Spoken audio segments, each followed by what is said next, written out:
continuando a nossa aula, hoje a gente vai falar sobre pediatria na estratégia de saúde da família, que vai envolver crescimento e desenvolvimento, rede cegonha, entre outras ações, como visita domiciliar, entre outros.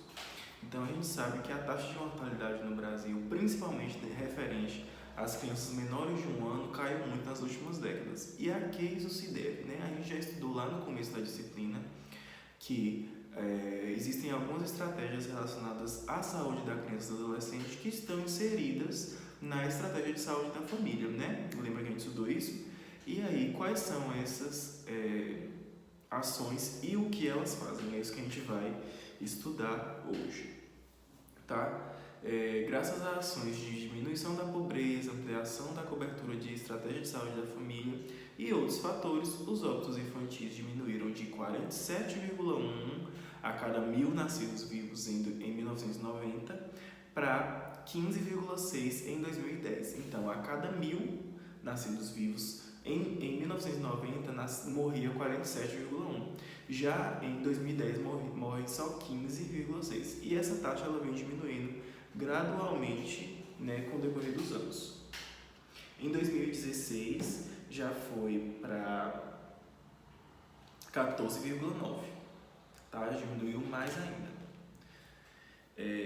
No contexto atual, diante de desafios apresentados e reconhecendo as iniciativas e o acúmulo de experiências, né, o acúmulo de experiências que ele diz aqui é relacionado com os outros países do mundo, os outros países que também estão sob a governança da Organização Mundial da Saúde, né, OMS, o Ministério da Saúde organizou uma estratégia a fim de qualificar as redes de atenção materna e infantil em todo o país, com o objetivo de diminuir as taxas ainda elevadas de morbimortalidade fetal, né, infantil, e também materna, né, tanto morte intrauterina como extrauterina precoce, como a morte materna. E isso veio a ser chamado no Brasil de rede cegonha, tá? Não sei se vocês já ouviram falar, mas a rede cegonha é a estratégia do governo e do Ministério da Saúde relacionados especificamente com a saúde materna e infantil. A rede cegonha ela é implementada em parceria com estados e municípios gradativamente em todo o território nacional. Não foi assim, pronto gente, hoje começa a rede cegonha e agora vocês se viram. Não, existem todos os estudos de como vai ser a melhor forma de agir de acordo com cada estado, né, de acordo com cada realidade. E aí a rede cegonha ela é implementada gradativamente, tá? Em todo o território nacional. E ela traz um conjunto de iniciativas que envolvem mudanças no modelo de cuidado à gravidez, do parto ao nascimento e a atenção integral à saúde de toda a criança, né? Com foco nos primeiros 2 anos de vida e em especial no período neonatal. Assim como o pré-natal, a criança ela tem uma atenção muito especial durante o período neonatal e até os seus 2 anos de vida ela é acompanhada rigorosamente. Assim que um ponto de vista prático, a rede cegonha, né, o Ministério da Saúde ele vai propor, por um lado, garantir a todos os recém-nascidos boas práticas de atenção básica, né, de atenção, embasadas em evidências científicas e dos princípios de humanização. O que são princípios de humanização? São atitudes, né, que são feitas relacionadas à saúde materno-infantil, que elas cientificamente têm eficácia, né, têm melhor rendimento na saúde da criança, na saúde da mulher, como o clampeamento tardio do cordão. Quando a criança nasce, logo, imediatamente, né, a prática no passado era imediatamente clampeava o cordão e cortava. Né? Hoje isso mudou porque vários estudos comprovam que o sangue que tem na placenta e no cordão umbilical, depois de até 60 segundos, eles passam para o bebê. Então, essa quantidade a mais de sangue no bebê já melhora a questão de imunidade, de produção de anticorpos e tudo isso. Então, é melhor que espere-se até 60 segundos para clampear o cordão umbilical e cortar. Tem algumas vertentes também que acreditam que o cordão ele só deve ser cortado depois que ele parar de pulsar, mas a pulsação do cordão, às vezes a criança já nasce com o cordão sem pulsar, às vezes o cordão fica pulsando 5 minutos, então isso é muito relativo. Então definiu-se que seria melhor esperar até 1 minuto, depois de 1 minuto cortar o cordão e clampear, tá? Assim como outra estratégia é a permanência do recém-nascido ao lado da mãe durante todo o tempo de internação, desde os primeiros momentos de vida, né, de contato pele a pele e no momento da amamentação, se possível ainda na primeira hora de vida. Caso a criança nasça saudável, sem nenhuma comorbidade que precise, né, de uma interferência ali imediata, a gente vai prezar por colocar a mãe junto com o bebê, contato pele com pele, e oferecer a primeira mamada na primeira hora de vida. Outra ação, né, da rede cegonha estimula a participação do pai, né, quando esse pai é presente, quando esse pai se faz prestativo, que a gente sabe que existem muitas condições aí, muitas formações de família, né, família monoparental, que é só a mãe ou só o pai, né, e aí, não nesse caso, né, que nesse caso a gente está falando de nascimento, né, e a tentativa de evitar procedimentos iatrogênicos de rotina sem embasamento científico. O que são procedimentos iatrogênicos? Iatrogênico é tudo aquilo que é considerado ação médica que é lesivo, tá? Pode ser considerado como erro médico também. Um que é uma iatrogenia, por exemplo, fazer episiotomia, que é aquele corte na musculatura vaginal, toda vez, sendo que a episiotomia ela só é preconizada quando existe uma dificuldade da passagem da cabeça da criança pelo canal vaginal. Se não houver essa dificuldade, né, apenas com o esforço da mãe, né, e a laceração normal, a laceração fisiológica, é muito pouco provável que se precise da episiotomia. Outras ações também, como dar tapinha na bunda, que não precisa, porque a criança ela chora quando o ar entra no pulmão e o pulmão se expande e aí causa dor, por isso ela chora, tá? Além de oferta de todas as triagens neonatais, como o teste do olhinho, teste do pezinho, teste da orelhinha, tá? Essas são triagens pré-natais, neonatais, que são preconizadas pelo Ministério da Saúde. Por outro lado, aqueles recém-nascidos de risco, né, como os de baixo peso, prematuros, aqueles que possuem alguns agravos, né, como por exemplo, nascer com cordão umbilical enrolado no pescoço, né, bebê que passa por asfixia, problemas respiratórios, bebê que ingeriu mecônio, que tem algum tipo de infecção. A proposta é um grande investimento nas maternidades de referência no país, tá? Né? Melhoramento das maternidades, né? Implementação de UTI neonatal, implementação de unidade de cuidado intermediário, que é o UCI, tá? E leitos de UTI, leitos canguru, que é aquele leito em que a mãe ela fica o tempo todo com a criança. O vínculo família recém-nascido, né? O profissional de saúde, né, desde o pré-natal, ele deve estar atento às mudanças e necessidades de adaptação que ocorrem nas famílias durante e diante o nascimento de um novo ser. A gente sabe que o Brasil ele é um país que ainda está passando pelo processo de subdesenvolvimento e a gente sabe que a maioria das nossas famílias elas têm poder aquisitivo baixo. Então, de acordo com isso, a gente sabe que em uma unidade de saúde, né, geralmente vão pessoas de baixo poder aquisitivo. E isso a gente tem que orientar elas qual é a melhor maneira de colocar a criança para dormir, qual é a melhor maneira de ter um ambiente saudável para essa criança, tá? Por exemplo, sem cortina, sem tapete, porque pode criar poeira, levando a afecções respiratórias, e também ácaros, essas coisas. Manter a higiene, o local de banho da criança ser bem higienizado, por exemplo, a banheira ou a bacia tá sempre higienizando antes de colocar água para dar o banho. Esse tipo de coisa que a gente tem que estar orientando, né, em relação ao nascimento de uma nova criança. De forma igual, o profissional da saúde deve saber que não é uma tarefa fácil para uma família adaptar-se a uma nova realidade, especialmente quando se trata do primeiro filho. Então a gente tem aqui que a gente também tem que entender que não é, eu não posso chegar para a mãe e falar assim, olha, você vai ter que pegar e fazer assim. Por exemplo, você vai ter que amamentar a criança exclusivamente até os 6 meses de idade. Eu não posso falar isso para a mãe, porque vai que quando ela fizer 4 meses de puerpério, né, de pós-parto, ela precisa sair para trabalhar. Como essa mãe vai ficar se sentindo se eu disser para ela que ela de jeito nenhum pode parar de amamentar? Assim, é o recomendado, é o mais saudável.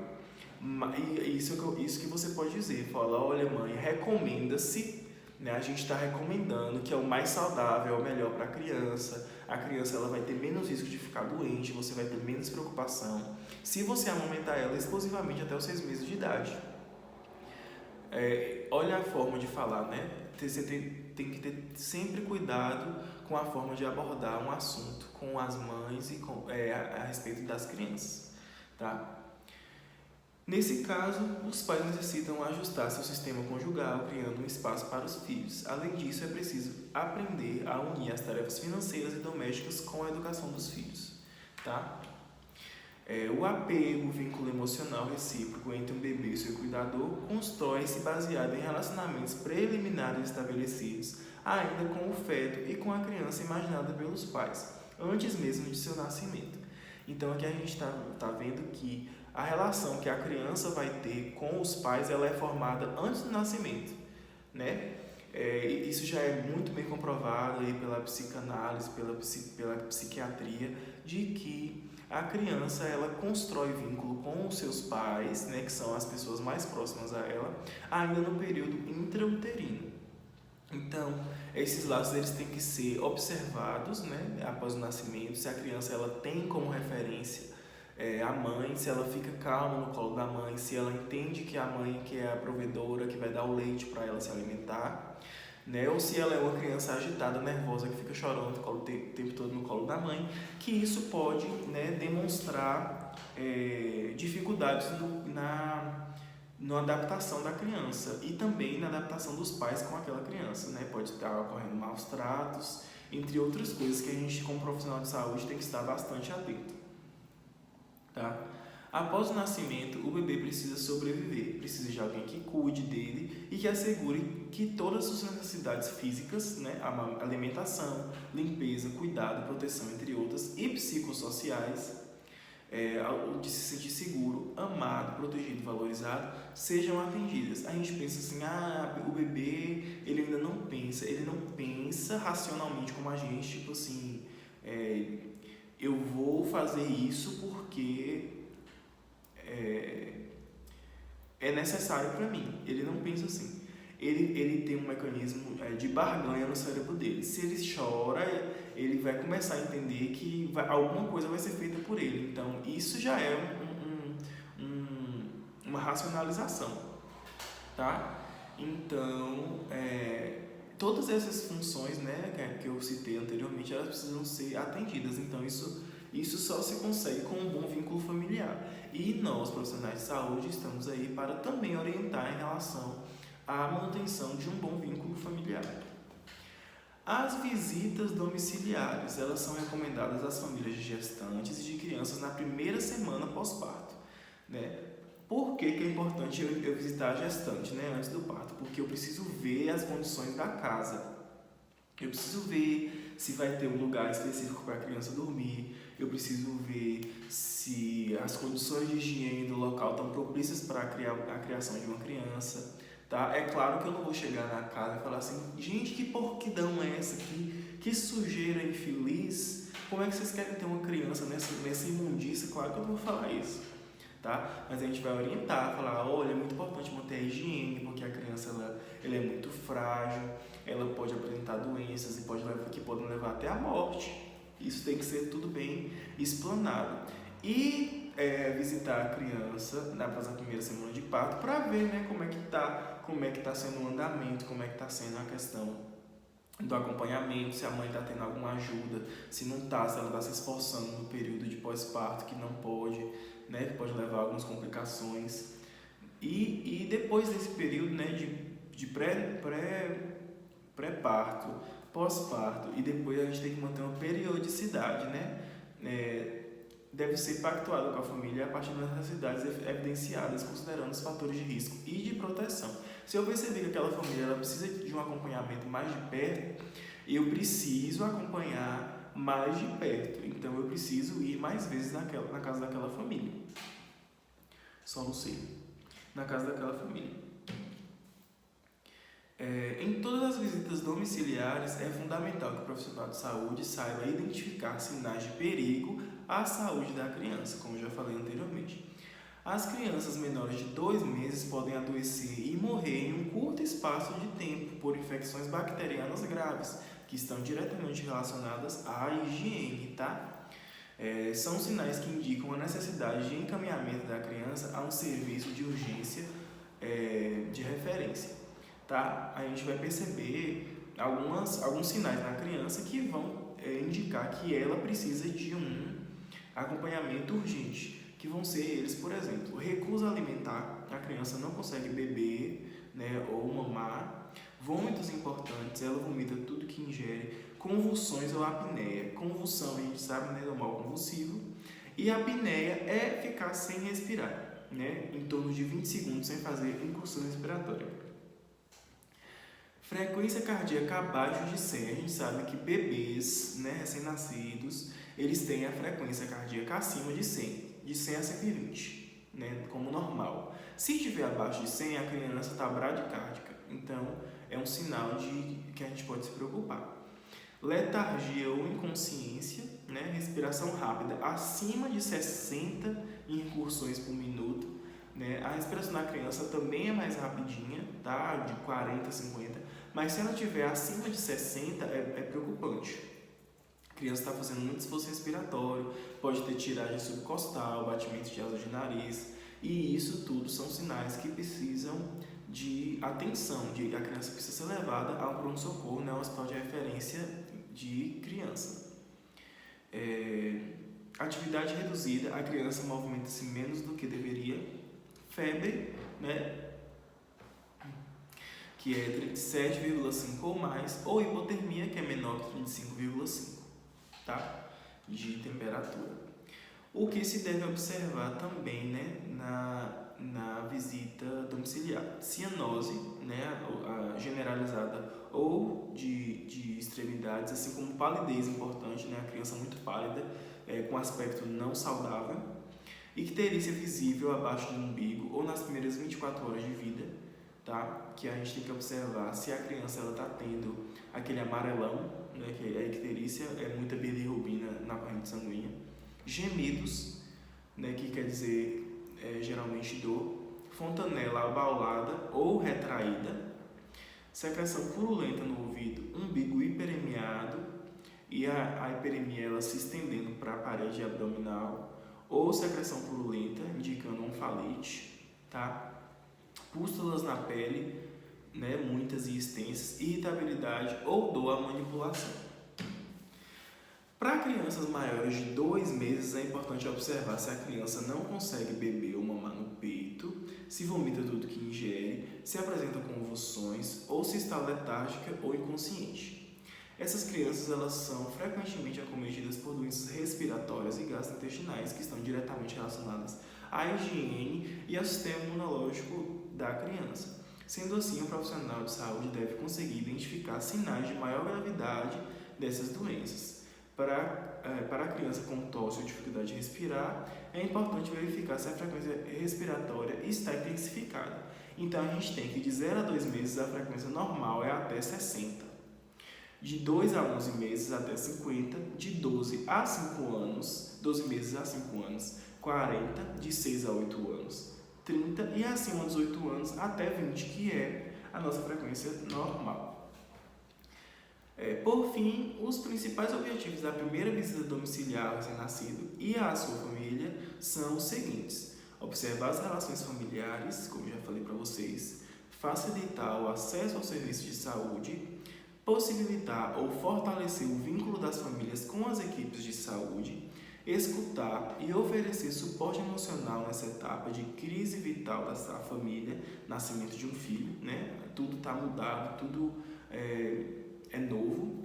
E também cada criança é uma criança diferente, né? Não importa eu falar assim, eu já tive um filho, já sei como é que é. Vai que essa criança tem alguma dificuldade, tem alguma, né, condição que você não conhece. Estimular o desenvolvimento da parentalidade. Parentalidade é envolvimento com os pais. Orientar a família sobre os cuidados com o bebê, identificar sinais de depressão puerperal, né, depressão pós-parto, que é uma condição que é real, que a gente vê muito ainda nos dias de hoje. Promover o aleitamento materno exclusivo até o 6º mês de vida, prevenir lesões não intencionais e identificar sinais de perigo à saúde da criança, tá? Isso é uma coisa que a gente tem que observar muito. Como se dá a primeira consulta do recém-nascido? Ela deverá ocorrer na sua primeira semana de vida, tá? Vai constituir um momento propício para estimular e auxiliar a família nas dificuldades, né, em relação ao cuidado da criança, né, no aleitamento materno exclusivo, para orientar e realizar as imunizações, tá, que são as primeiras imunizações que a criança precisa fazer, e para realizar a triagem neonatal, caso ela não tenha sido feita na unidade em que ela nasceu, e para estabelecer ou reforçar a rede de apoio à família. Como é feita a anamnese do bebê? Né? Procura-se avaliar principalmente as condições do nascimento da criança, o tipo de parto, onde a criança nasceu, se foi no hospital, se foi em casa, se foi parto humanizado, se não foi, se foi cesárea, qual foi a idade gestacional que a criança nasceu, qual era o peso dela nascer, qual era o comprimento, qual perímetro cefálico, perímetro abdominal, perímetro torácico, índice de Apgar, né, o Apgar, se teve alguma intercorrência clínica durante a gestação, se teve alguma intercorrência clínica no período expulsivo, né, no período intraparto, se teve alguma intercorrência clínica pós-parto com a criança, e se teve algum tratamento realizado de urgência com aquela criança. Por exemplo, a criança nasceu sufocando, tive que fazer uma aspiração de urgência porque ela estava sufocando. Isso é uma intercorrência. Tá? Então a mãe tem que estar ciente sobre tudo isso para falar, né, nas primeiras consultas de pré-natal do bebê. E também a gente tem que saber os antecedentes familiares, né, sobre saúde do pai, saúde da mãe, saúde dos irmãos, saúde dos avós. Casos de câncer na família, casos de doenças crônicas, por exemplo, anemia falciforme, câncer, pressão arterial, hipertensão arterial, diabetes, isso tudo tem que ser falado na primeira consulta da criança. Número de irmãos, né, para saber qual é o número quantas vezes a mãe já teve gestações. E essas coisas geralmente já são conhecidas pela a pessoa, né, da unidade básica, porque geralmente acompanha a família há mais tempo. O que é o índice de Apgar, né, que eu falei, mas, né, em alguns segundos atrás. Ele é conhecido como a nota que a criança recebe. Tipo assim, minha filha teve nota 7, minha filha foi ótima. Aí a outra fala, minha filha teve nota 10. Aí a mãe já fica com inveja da outra, né? Mas o Apgar, na verdade, ele é um score que é dado para a criança de acordo com a condição de nascimento que ela apresenta. Então, no slide vai ter uma tabelinha, né, que vocês vão perceber que o Apgar leva em consideração a frequência cardíaca, a respiração, o tônus muscular, a cor da pele e a irritabilidade reflexa, tá? Como assim? Se estiver ausente, ou se, por exemplo, na cor da pele a criança estiver cianótica ou pálida, é 0, tá? Se for menor que 100 é 1, e se for maior que 100 é 2. 2 é o que a gente espera que seja, 1 é mais ou menos e 0 é ruim, tá? Então, por exemplo, se eu tenho uma criança que nasceu com frequência cardíaca 0, ausente, aí você já desconsidera, né, que a criança já nasceu, né, morta. Então, o que a gente espera é que a criança nasça com 2 de APGAR para frequência cardíaca, tá? Aí a gente quer que a criança nasça com 2 de APGAR para frequência cardíaca, com um choro forte, já dá 4. Com movimento ativo, já dá 6. Rosado, já dá 8. E com choro ou espirro, já é 10. Então a gente quer que a criança nasça com APGAR 10, tá? Mas a gente pode ter uma criança com APGAR 7, que também é normal, porque, por exemplo, ela não chorou, não quis chorar muito, né? Não sentiu muita dor, não chorou muito, não espirrou. Mas ela tá com batimento cardíaco forte, tá com movimento reflexo bom, tá? Geralmente os índices de APGAR baixos, eles têm muita relação com prematuridade, com algum medicamento que foi usado pela mãe, com uma formação congênita, o que não significa disfunção neurológica, tá? Índices de 0 a 3 no quinto minuto relacionam-se ao maior risco de mortalidade e leve aumento do risco de paralisia cerebral. No entanto, um baixo índice de APGAR isolado não vai predizer a função neurológica tardia, tá?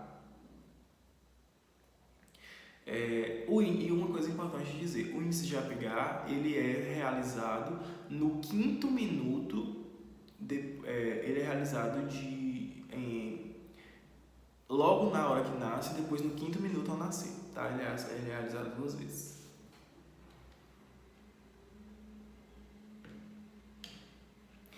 E sobre o exame físico geral, eu coloquei no slide a cartilha do Ministério da Saúde sobre o exame físico da criança, tá? O exame físico ele vai ser cefalocaudal, vai ser, assim como a gente faz no adulto, vai olhar todos os orifícios, vai olhar boca, nariz, ouvido, observar direitinho, tórax, expansão torácica, coraçãozinho, membros, genitália, ânus, tudo isso a gente vai olhar direitinho, tá?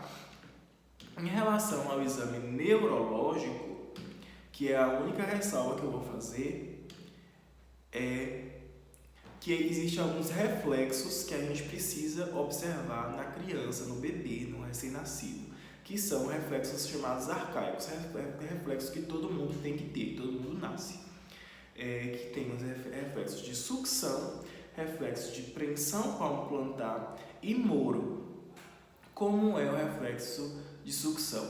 Quando você passa o dedo nessa partezinha aqui da boca do bebê, ele tem que pensar que é para mamar, e aí vai fazer aquele movimento com a boca de sucção, tá? Ou então tentando chupar o dedo.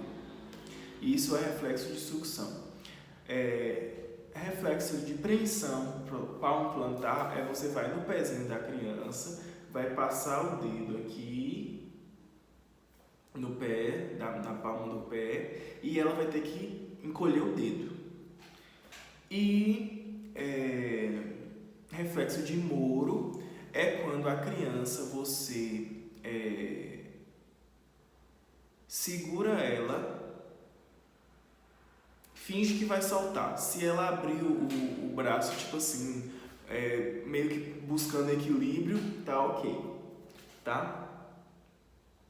Isso é uma questão de avaliação neurológica. Outra coisa que a gente tem que avaliar é a postura viciosa do pescoço, tá? A criança só fica desse lado, quando você bota ela para frente, ela volta. Isso é uma questão de postura viciosa, que também pode ser por má formação que não tinha sido percebida ainda, ou pode ser um vício que a criança tem, que ela pode perder também e pode voltar a apresentar.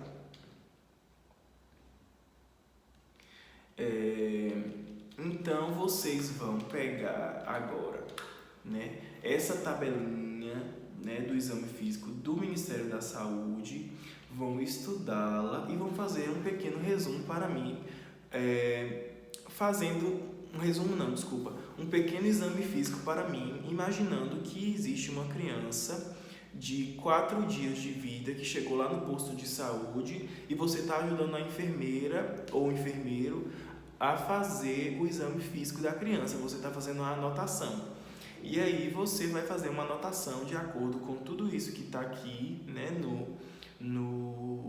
na cartilha do Ministério da Saúde, que eu coloquei no slide, e vai me mandar, tá bom? Então é isso, gente, a aula de hoje foi essa. Obrigado pela compreensão, né, que eu estou um pouco cansado hoje, dormi mal, Desculpa pelos bocejos e pelos soluços. E é isso, obrigado por assistir. Qualquer dúvida estarei online para respondê-los.